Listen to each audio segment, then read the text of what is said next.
तो हाँ जी, देखो जी, ये इस जातिका की साक्षी शर्मा की जन्म कुंडली का चार्ट है। और जैसे कि देखो जी, आपने बोला था कि ये आपकी पत्नी है और आपने इनकी पहले भी मेरे से कुंडली बना रखी है 1-2 साल पहले।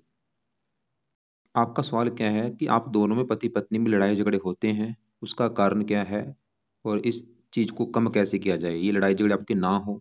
और जो अगर ये दिक्कतें पैदा कर रहा है, इसके अलावा आपने बोला है कि पैसे की कोई दिक्कत आने वाले समय में ना हो और काम काज कैसा हो इनका। तो ये आपके 2-3 मेन सवाल है। अब देखो जी, जैसे अगर अगर अगर आपने, क्योंकि पहले कुंडलियाँ बनाई है, मैंने आपको उस समय बताया है कि जो कुंडली होती है इसमें मेन 12 ग्रह होते हैं और 12 ग्रहों से कुछ ना कुछ देखा जाता है। और वो 12 ग्रह यहाँ पे मैंने लिख रखे हैं, एक बार मैं फिर आपको थोड़ा सा रिपीट कर देता हूँ। ये जो एक लिखा है, ये है इस जातिका का पहला ग्रह, जिस ग्रह से इसका शरीर देखा जाएगा, इसकी हेल्थ, इसका स्वभाव, इसका रंग रूप, इसकी पर्सनैलिटी, सर मस्तक हम इस पहले ग्रह से देखेंगे। दूसरा अगर इसके है धन जोड़ने का, परिवार का और वाणी का। तीसरा अगर छोटे भाई बहनों का है। ये चौथा अगर इस जातिका की माता, मकान और वाहन का है। पांचवा अगर बच्चों का। छठा अगर शत्रु रो कर्जा। सातवां अगर इसके पति का है, जो कि आपका मेन सवाल है, पति के लिए सातवां अगर देखेंगे। आठवें घर से इसकी उम्र देखेंगे। नौवें घर से भाग्य है। 10वां घर काम काज। 11वां घर है लाभ और 12वें घर से खर्चे देखेंगे।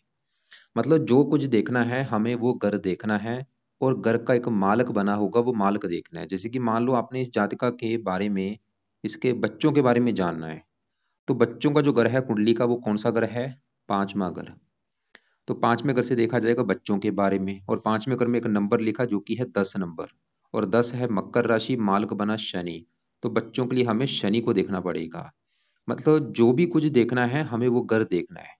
और घर का मालक जो बना है वो मालक देखना है। ये तो आपको मैंने पहले वैसे बता ही रखा हुआ है। अब बात करते हैं भविष्यवाणी की। तो आपका देखो जी, जो सबसे पहला सवाल है, इसके पहले मैं जो ग्रह हैं, अच्छे ग्रह हैं, उनको एक बार कवर करता हूँ कि ग्रह जो अच्छे हैं वो कौन से हैं और जो ग्रह खराब कौन से। इसके वैसे जो ग्रह खराब मुझे लगे, सबसे बड़े लेवल पे जो ग्रह खराब इसका लगा कुंडली में, पूरी कुंडली में, वो ये मंगल लगा है, जो कि नीच का बैठा है। ये बहुत बड़े लेवल पे खराब है। और इसकी भी एक दशा चलेगी, उस समय दिक्कतें बढ़ेंगी। दूसरा ग्रह थोड़ा सा चंद्रमा भी खराब है। बाकी आपकी जो मैरिज लाइफ में दिक्कतें आ रही हैं, उसकी वो कारण शनि और केतु है। ये बड़े कारण हैं। तो सबसे पहले हम विवाह के बारे में बात करते हैं कि आपकी जो मैरिज लाइफ में दिक्कतें अगर आ रही हैं, कारण क्यों है, क्या कारण है। तो 12 ग्रहों में विवाह का घर कौन सा है? सातवां घर। किसी भी कुंडली में सातवें घर को विवाह के लिए देखा जाता है। तो सातवां घर, ये क्योंकि जाति का इसका ये सातवां घर इसके पति का बनेगा, तो इसके पति के लिए हमें सातवां घर देखना पड़ेगा। और देखो जी, मैंने आपको अभी अभी क्या समझाया था, घर का मालक देखना है। तो सातवां घर पति का, सातवें घर में एक नंबर लिखा जो कि 12 नंबर है। 12 है मीन राशि, मालक बना है गुरु। तो इस जातका के पति के लिए सातवें घर का मालक गुरु है। हमें गुरु ग्रह को देखना पड़ेगा पति के लिए।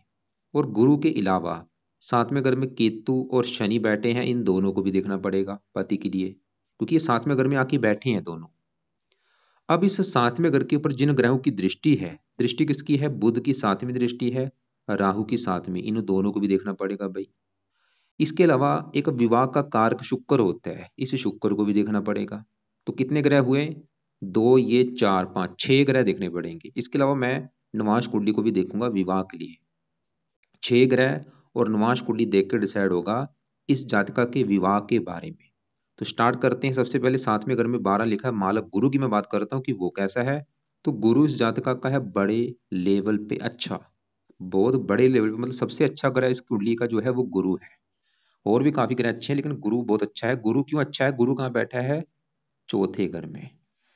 ये जो चौथा घर है, पूरा चौथा घर, इस घर से क्या देखा जाएगा? इस घर से देखा जाएगा इस जातका की माता का सुख, इसका मकान का सुख, इसका वाहन, इसकी भूमि जमीन जायदाद, नौकर चाकर, घरेलू सुख, इस चौथे घर से देखेंगे।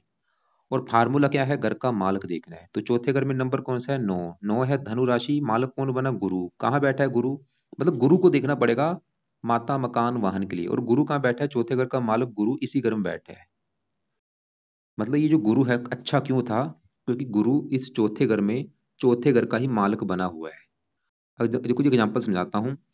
दुनिया का जो, ये जो दुनिया चल रही है, इसमें देखो जी क्या हो रखा है। जो इंसान है, अगर वो अपने घर में बैठा होता है, वो अपने घर का अच्छा करता है, अपने घर की हमेशा सफाई रखता है, घर की देखभाल करता है, ऐसी ग्रह होते हैं। अगर ये अपने घर में हैं फिर तो है बड़े लेवल पे अच्छे। या ये जो ग्रह होते हैं अगर किसी अपने दोस्त के घर में बैठे फिर भी अच्छे हैं। तो गुरु क्यों अच्छा है? क्योंकि वो चौथे घर में जहाँ बैठा है वो उसी का घर है। ये जो 9 लिखा है धनु राशि, मालक कौन है? गुरु। कहाँ बैठा है? इसी घर में। तो गुरु चौथे घर का कर देगा बड़े लेवल पे अच्छा, क्योंकि अपने घर में बैठा है। और बैठा भी 14 डिग्री, मतलब ये पूरा जवान है। और वक्री, वक्री का मतलब है जो अच्छे फल देगा 3 गुना अधिक मात्रा में देगा। एक तो गुरु इस चौथे घर का अच्छा कर देगा। चौथा घर माता का है, इसको माता का सुख अच्छा मिलेगा, मकान का सुख अच्छा, वाहन का सुख अच्छा मिलेगा, भूमि जमीन जायदाद का सुख अच्छा मिल जाएगा इस गुरु की वजह से। और गुरु का एक और घर है, गुरु ने मतलब 2 घर इस कुंडली में गुरु के हैं 2 घर। एक तो गुरु जहाँ बैठा है चौथे घर में उस घर का मालक है। और गुरु मैंने क्या बोला था, इस 7वें घर का भी मालक है जो कि पति का घर है, क्योंकि 7वें घर में जो 12 लिखा है मीन राशि, इसका भी जो मालक है गुरु है। तो गुरु क्योंकि अच्छा है चौथे घर में बैठा है। देखो जी, जैसे कि मान लो एक इंसान के 2 घर हैं, उसकी मर्जी है वो चाहे इस घर में बैठे चाहे उसके में बैठे, रहेगा अच्छा। तो गुरु इस घर में बैठा है चौथे घर में, वो 7वें घर का भी अच्छा करेगा क्योंकि अच्छी जगह बैठा है। कोई खराब घर में नहीं बैठा, किसी खराब ग्रह के साथ नहीं बैठा। गुरु ये भी दिखा रहा है कि इस जातक को पति का सुख अच्छा मिलेगा। और पति चला गया मकान वाहन के घर में, पति के आने के बाद भी इसका मकान वाहन का सुख इसका बढ़ेगा। पति के आने के बाद मकान वाहन के सुख में वृद्धि होगी, या पति से ये सुख मिलेगा, इसको मकान वाहन का सुख मिलेगा। तो गुरु ये दिखा रहा है कि भाई पति का सुख बहुत अच्छा है, और मकान वाहन का सुख अच्छा है। और इसके अलावा गुरु जिन चीजों का कारक होता है, कारक किसका होता है? ये पुत्र का कारक है, पुत्र के लिए अच्छा है। संतान का कारक है, धन का कारक है, धन के लिए अच्छा है। क्योंकि कहते हैं अगर गुरु अच्छा है पूरी कुंडली अच्छी है। क्योंकि गुरु देखो जी कुंडली में 5 घरों का कारक होता है, धन का कारक, संतान का कारक, 9वें घर का कारक, 10वें घर का कारक, 11वें घर का कारक। तो गुरु इसका भाई बहुत अच्छा है, जो कि मैंने पहले आपको बोला था क्यों अच्छा गुरु, क्योंकि आपको समझ आ चुका। अब देखो जी आगे बढ़ते हैं, क्योंकि मैंने बोला था पति के 6 ग्रह देखने हैं, अभी हमने खाली गुरु को देखा। अब इसके मैं शुक्र की बात करता हूँ, जो कि वो भी बड़े लेवल पे अच्छा है भाई। अब उस वाले की शुक्र क्यों अच्छा है? शुक्र कहाँ बैठा है? 10वें घर में। 10वें घर में नंबर कौन सा है? 3। 3 है, ये मिथुन राशि, ये है बुध का घर, मतलब 10वां घर जो है बुध का घर है। और शुक्र बुध का अति मित्र है। अब यहाँ पे जो शुक्र इसलिए अच्छा है क्योंकि वो अपने बुध के घर में, मतलब अपने दोस्त के घर में आया है। और शुक्र इस कुंडली का योग कार ग्रह भी है। योग कारक मतलब शुक्र इस कुंडली के इस घर का मालक है 9वें घर का, जहां से देखा जाएगा भाग्य। भाग्य, धर्म, तीर्थ यात्रा, विदेश यात्रा, ये चीजें 9वें घर से देखेंगे। और 9वें घर में 2 लिखा, 2 है वृष राशि, मालक शुक्र। तो 9वें घर के मालक शुक्र को देखना पड़ेगा, जो कि अच्छी जगह बैठे। शुक्र ही दिखा रहा है कि इस जातकों को भाग्यशाली बनाएगा, धार्मिक बनाएगा, परोपकारी बनाएगा। और जहां बैठे काम काज घर में, काम काज के लिए अच्छा है, मान प्रतिष्ठा अच्छी देगा, पिता के लिए अच्छा है। और शुक्र इस कुंडली के इस दूसरे घर का भी मालक है। और दूसरा घर है धन जोड़ने का घर। दूसरे घर से धन जोड़ना देखा जाएगा। एक होता है धन कमाना, कमाना 11वें घर से। दूसरा घर है धन जोड़ने का, परिवार का भी है, वाणी का भी है। दूसरे घर में 7 लिखा, 7 तुला राशि, मालक शुक्र। शुक्र ये दिखा रहा है जातक का धन जोड़ेगी, इसका बैंक बैलेंस भी होगा, धन की कमी नहीं रहेगी। दूसरा घर परिवार का, पारिवारिक सुख अच्छा, वाणी अच्छी। दूसरे घर से और भी चीजें, चेहरा देखा जाए, चेहरा बहुत अच्छा होगा। तो शुक्र हमने देखा वो भी अच्छा है भाई। अब देखो जी हमने पहले गुरु को देखा, अब शुक्र को देखा, वो भी अच्छा है। अब बात करते हैं, क्योंकि 7वें घर में बैठे शनि केतु की। तो अब यहाँ पे बैठे शनि की मैं पहले बात करता हूँ। तो शनि केतु बैठे हैं 7वें घर में। शनि देखो जी अगर बात करें कि शनि अच्छा है या बुरा है, तो शनि देखो जी अच्छा भी है लेकिन बुरा भी है, मतलब रले मिले फल देगा, अच्छे भी बुरे भी। तो शनि जहाँ बैठा है 7वें घर में, किसका ये 7वां घर किसका मैंने बोला है? ये गुरु का घर है। ये जो 12 लिखा है गुरु का घर है। मीन राशि गुरु की राशि होती है। और शनि जो है वो गुरु का है दुश्मन। मतलब देखो जी जैसे मेरे घर में मेरा दुश्मन आ जाए तो वो मेरा दुश्मन मेरे घर का नुकसान करेगा, सिंपल सी बात है। ये शनि 7वें घर में जहाँ बैठा है वो इसका दुश्मन का घर है। शनि 7वें घर का करेगा नुकसान। 7वां घर है पति का, तो शनि दिखा रहा है इसको पति संबंधी दिक्कतें पैदा करेगा। क्या दिक्कतें करेगा? जहाँ तो इसकी पति से बनेगी नहीं, या विवाह में देरी कर देगा, या विवाह हो भी गया तो पति से लड़ाई झगड़े होते रहेंगे। शनि ये दिखा रहा है। और शनि इस कुंडली के इस घर का मालक है 5वें घर का। 5वां घर संतान का, पढ़ाई, बुद्धि का है। और 5वें घर में 10 लिखा, 10 मकर राशि, मालक शनि। मतलब शनि इस घर में आके बैठा है अपने दुश्मन घर में, लेकिन इसका अपना जो शनि का घर है वो 5वां घर है और छठा घर। 5वां घर संतान का है। और शनि वैसे 3 दृष्टियां हैं। तीसरी दृष्टि पड़ेगी 9वें घर के ऊपर, यहाँ पे मित्र राशि। 7वीं पहले घर के ऊपर, यहाँ पे मित्र राशि। 10वीं यहाँ पे शनि। वैसे इस कुंडली में योग कारक है, लेकिन ये पत्नी पति के लिए अच्छा नहीं है, मतलब पति से लड़ाई झगड़े कराएगा, या विवाह में देरी करता है, या पति से बनती नहीं है, मतलब पति इस पर दिक्कतें पैदा करेगा। क्योंकि शनि क्यों दिक्कतें करेगा, सवाल ये है। कारण दो है। एक तो शनि जहाँ बैठा है वो दुश्मन का ग्रह है, इसकी वजह से इस घर की थोड़ी सी हानि करेगा। और शनि वैसे भी क्रूर है, क्रूर इसका क्रूर होने की वजह से इसका जो इसकी वजह से क्या होगा, पति थोड़ा सा होता क्रोधी स्वभाव का हो सकता है। इस जातक का जो पति होगा क्रोधी स्वभाव का होगा, ये शनि दिखा रहा है। तो शनि मतलब पति के लिए अच्छा नहीं, वैसे वो भाग्य के लिए अच्छा है, लगन को देख रहा है, इसको पढ़ा लिखा बना देगा, बुद्धिमान बना देगा, संतान के लिए अच्छा है। कुछ मात्रा में प्रेम विवाह के भी योग दिखा रहा है, क्योंकि पांचवा अगर प्रेम का होता है, प्रेम चला गया विवाह के घर में, प्रेम विवाह भी करा सकता है। अब साथ में जो केतु बैठा है वो क्या करेगा, इसके शनि के बुरे फलों को थोड़ा सा बढ़ा देगा। और केतु, ये देखो जी, राहु केतु जब भी किसी कुंडली में साथ में घर में बैठते हैं, क्योंकि ये अच्छे ग्रह नहीं होते, पापी ग्रह हैं। ये जो नौ ग्रह होते हैं ये दानव भी हैं, कुछ दानव है, कुछ है देवते ग्रह। और आपको देखो जी, सबको पता है जो बंदा देवता होगा, जो है ही देवता, वो अच्छा होगा। और जो दानव ग्रह है वो अच्छा नहीं होता। तो ऐसे ही राहु केतु दानव ग्रह होते हैं। तो केतु साथ में अगर बैठा है पति घर में, केतु भी, क्योंकि ऐसे मेरे पास देखो जी हजारों मैं कुंडलियां बनाता हूँ, तो दिखता रहता है कि साथ में अगर में केतु बैठा नहीं, विवाह में दिक्कतें आती हैं। तो केतु भी साथ में अगर में बैठ के इसको विवाह संबंधी दिक्कतें पैदा करेगा, मैरिज लाइफ में दिक्कतें पैदा करता है, पति पत्नी में लड़ाई झगड़े होते हैं, बनती नहीं। तो यहाँ पे देखो जी, आपको मैं उपाय बाद में बताता हूँ, इसके उपाय क्या करने शनि केतु के। लेकिन पहले मैं सभी ग्रहों के ऊपर कवर कर लेता हूँ।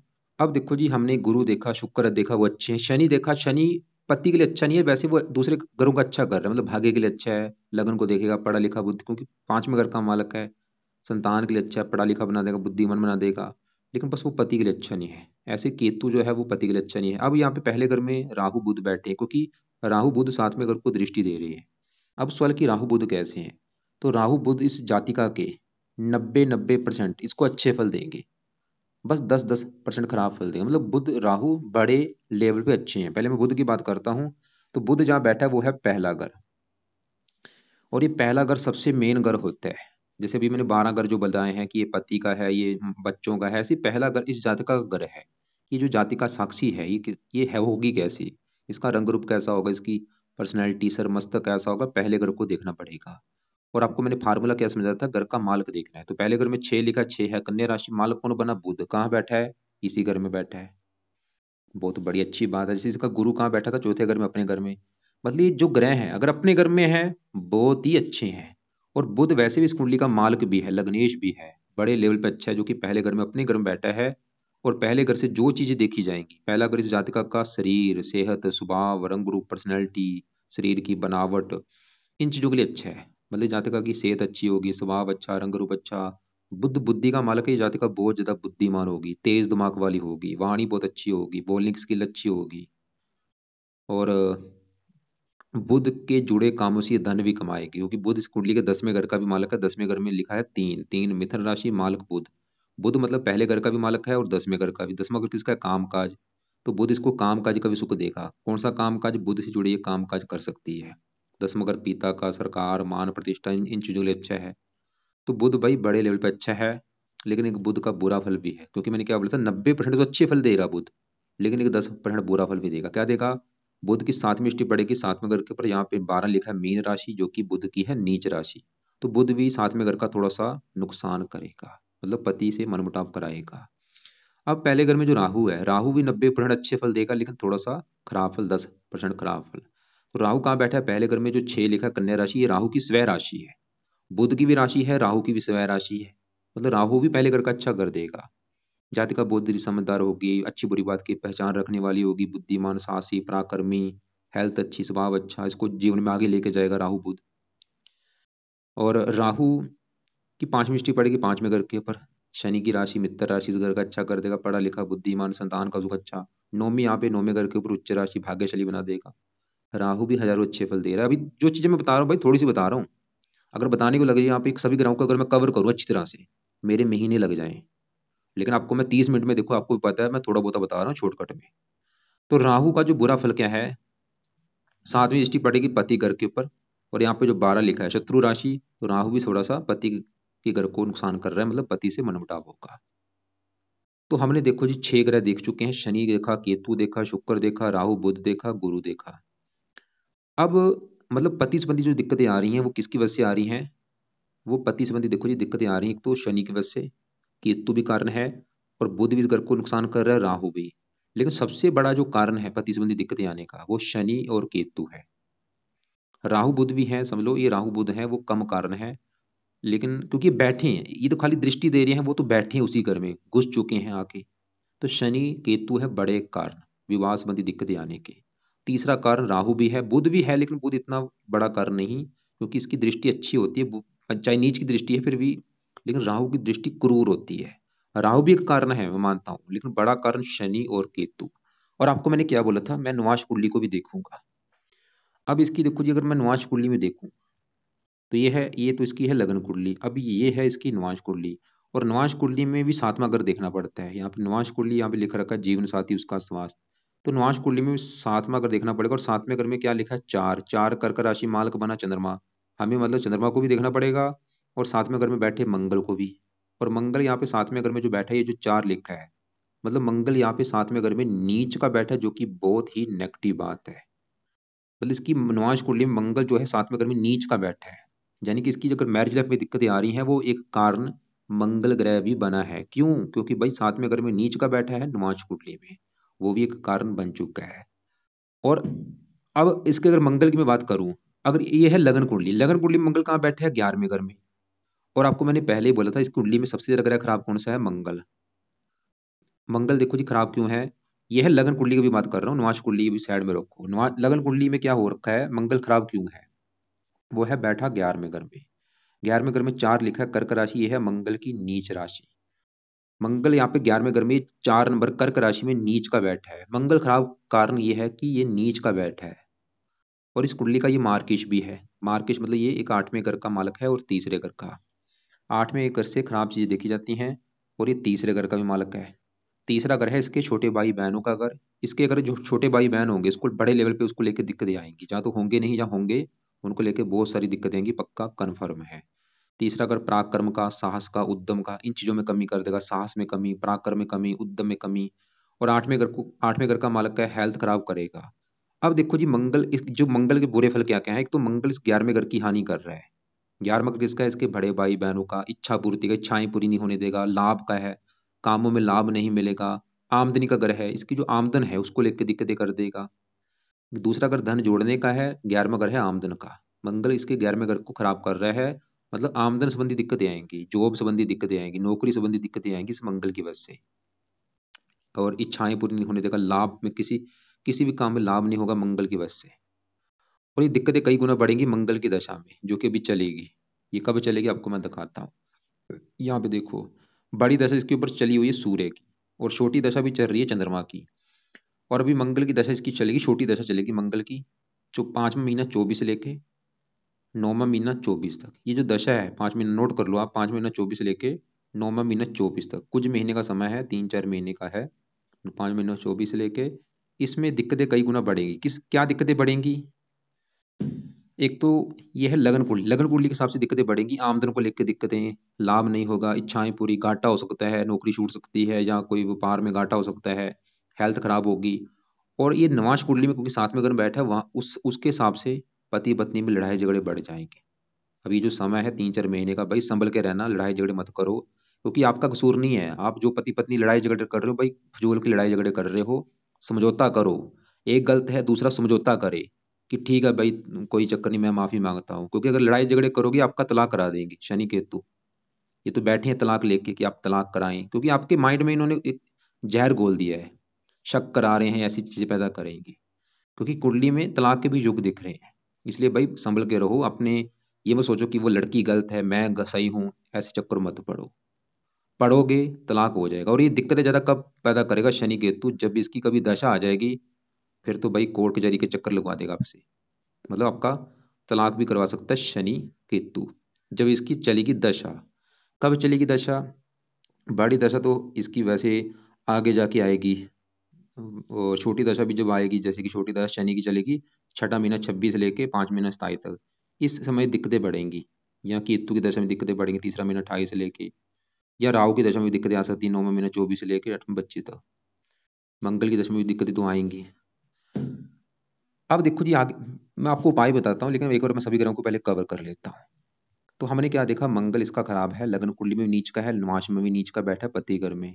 चंद्रमा की बात करूँ वो भी 8वें घर में चला गया भाई, घर अच्छा नहीं है और 11वें घर का मालक है। वैसे यहाँ पे एक योग बना है, मंगल चंद्रमा घर में है, चंद्रमा मंगल घर में, स्थान परिवर्तन जो कि वैसे थोड़ा सा मंगल के बुरे फल कम हो जाएंगे। और चंद्रमा भी लाभ का मालक चला गया 8वें घर में, लाभ भंग योग बना, मतलब चंद्रमा भी दिखा रहा है कि लाभ में कमी होगी, आमदन को लेकर दिक्कतें, इच्छाएं पूरी नहीं होने देगा। अब देखो जी, सूर्य की लास्ट में बात करते हैं, जिसकी इसके ऊपर चल रही है बड़ी महादशा, अभी चली है 7 महीना 23 से चली है और 29 में खत्म होगी। सूर्य वैसे तो बैठा है 12वें घर में, जो कि अच्छा घर नहीं है, लेकिन सूर्य यहाँ पे अपने ही घर में बैठा है, 12वें घर में अपने ही घर में बैठा है, सरल नामक के विपरीत राजयोग बना है सूर्य, जिसकी वजह से अच्छे फल ही देगा। अब सवाल की उपाय क्या है? सबसे पहले देखो जी, मैरिज लाइफ के हिसाब से जो दिक्कतें आ रही शनि और केतु की वजह से, और नवांश कुंडली में मंगल की वजह से, थोड़ा सा राहु भी कारण है। तो शनि की वजह से मतलब दिक्कतें ज्यादा आ रही हैं। तो अब शनि के पहले उपाय लिखो। शनि का उपाय है, इस जातिका ने रात के समय शनि चालीसा का पाठ पढ़ना है और जानना, इसको छोड़ना नहीं है, पढ़ती रहे लाइफ टाइम, या भी 2-3 साल 5 साल तक पढ़ना है। दूसरा उपाय, हर शनिवार को शनि मंदिर में माथा टेक के आना है। और तीसरा उपाय, शनि मंदिर में जब जाएगी वहां पे दान करना है। तो क्या कहा मैंने, बोला शनि चालीसा रात को पढ़ना है, पढ़ने के बाद ये प्रार्थना करनी है। मान लो शनि चालीसा पढ़ लिया, उसके बाद बोलना है कि शनि देवता जी, आपका मैंने पाठ पढ़ा है, क्योंकि आप मेरे विवाह के घर में बैठे, मेरी विवाह संबंधी दिक्कतें दूर हो।